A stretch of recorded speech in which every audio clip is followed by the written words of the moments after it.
Oh, it's really shocking still, isn't it? Well, Michael Buerk, who presented that infamous report, is here with us now, and Dame Claire Bertschinger, the nurse we just saw featured in that report, joins us live from her home in Switzerland. Good morning. Good morning. Good morning to you both. Good morning.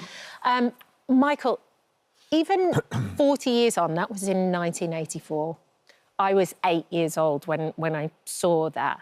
And we watched it last night, didn't we, with the two of us? It's bizarre. When you do watch it, it all comes back to you. Like, it must have gone in, because I was 10. Yeah, you remember it. You almost get a visceral reaction to it. How do you feel watching it now? I don't know. It's very difficult because it takes you back, you know. And I suppose it's the things that you didn't experience watching it on TV. It's the smells. It's the background sound, the groans, and you know, it all. Yeah, it awakens memories that have never gone away, I suppose. Yes. How long did you actually stay out there, Michael? How long was the process of doing that report? Because I know it was actually, that report was off the back of a previous report, wasn't it? That's right. We'd been in Ethiopia earlier in the year. Yeah. And we'd done a piece about hunger and starvation and war that had created quite a stir. Everybody's forgotten about that now. And a lot of money was raised on the back of it. And we actually, our impetus was to go back and see how that money was being spent. We didn't know that the situation there had tipped over from a crisis into an absolute catastrophe for lots of reasons. There was a couple of wars going on. They were celebrating the anniversary of the overthrow of the old Emperor Haile Selassie and so on. So actually, people weren't able to get out of the capital. People weren't able to see, or most people weren't able to see what was going on. We didn't know what we were going to see. Was it as bad as you anticipated? Or did you expect it to be a better situation than it was? When you first walked into that hell, the closest thing to hell on earth, what went through your mind? Well, it was obviously 1,000 times worse than we ever imagined. We thought the situation was serious, but you know, particularly in Coram, we filmed in two locations, Mekelle, where Claire was, and a place called Coram. And we arrived there after dark, and we got up before dawn, and we drove a little way out of Coram to where we knew the people were, and it was pitch dark. We couldn't sense. You could sense there were enormous numbers of people with the groans and all that, but you couldn't see them. And it's on the equator, so dawn comes up like that, as if somebody's switched on a light, and there were 40,000 starving people. I can't imagine it. Just there, you know. And as soon as it became light, they started bringing the bodies of those who died in the night and laying them out in front of us, not because they knew we were there or we were filming or anything, because it was the only empty patch of ground. And they were all wrapped in these cloaks, like winding sheets, you know, and you could see the faces, and just row after row after row of people who'd died during the night. I mean, a more overwhelming, you know, side you couldn't imagine. Yeah, and someone else who was there on the front line was Dame Claire. We saw her there in that report. And Claire, you had, I think, one of the toughest jobs of all, essentially, because it came down to you as to who you offered help to, because help was in such short supply and there wasn't enough to treat everybody. As Michael said, there were 40,000 people there. You didn't have enough supplies to be able to treat everybody. So it was down to you who got the chance to survive and who didn't. Yes, it was a horrendous experience. And I can remember one day in particular, I was running a feeding centre for 500 children. And this particular day, I discharged some, so I had 60 or 70 places to select some more children. And I remember counting 10 rows of children outside, excuse me, and in each row there was over 100 children. And how am I going to choose out of over 1,000 children? I could only take 60 or 70. And they were all skin and bones, just the skin dripping off their bones, no fat, no muscle left at all. And I knew the ones that I didn't take would die within the next few days, and 10 days or so. I knew that.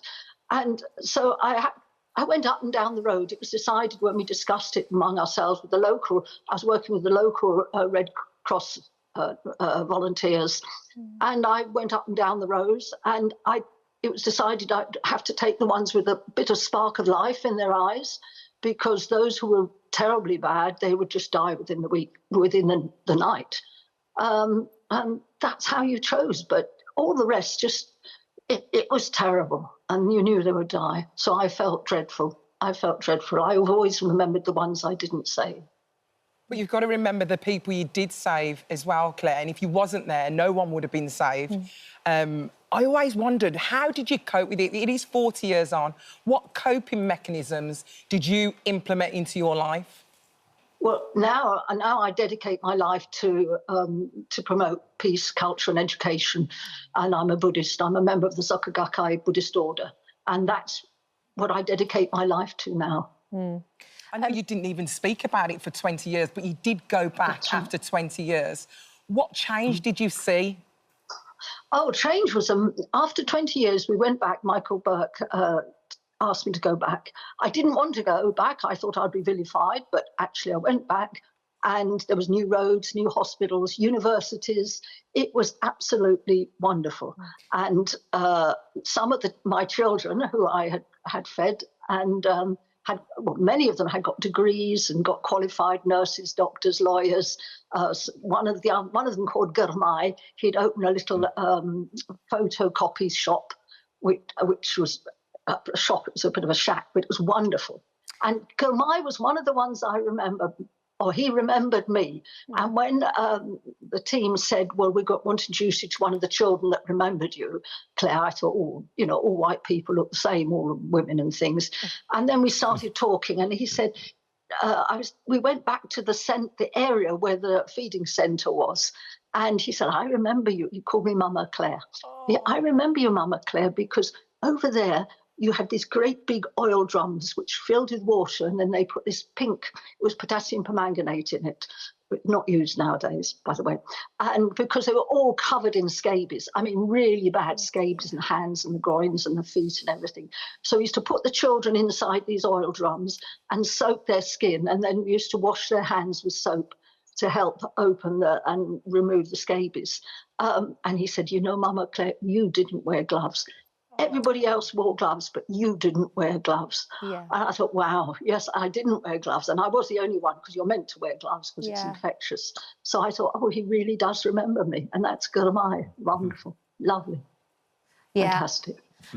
It's that human touch, isn't it? But I think that your report was really the catalyst for the change, because I think...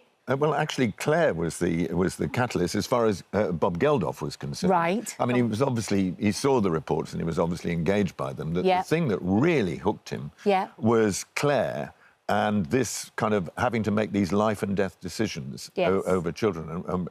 And my stupid question, what does that do to you? In fact, we've talked about this subsequently.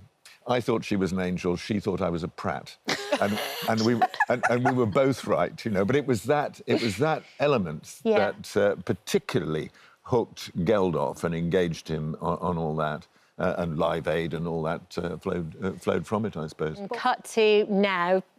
Over £200 million raised later, and what Claire was saying about the difference that it made. Yes. Yeah. Well, I mean, it was more than that. I mean, everybody homes in on Live Aid, which was the biggest shared experience in human history, that concert. Yeah.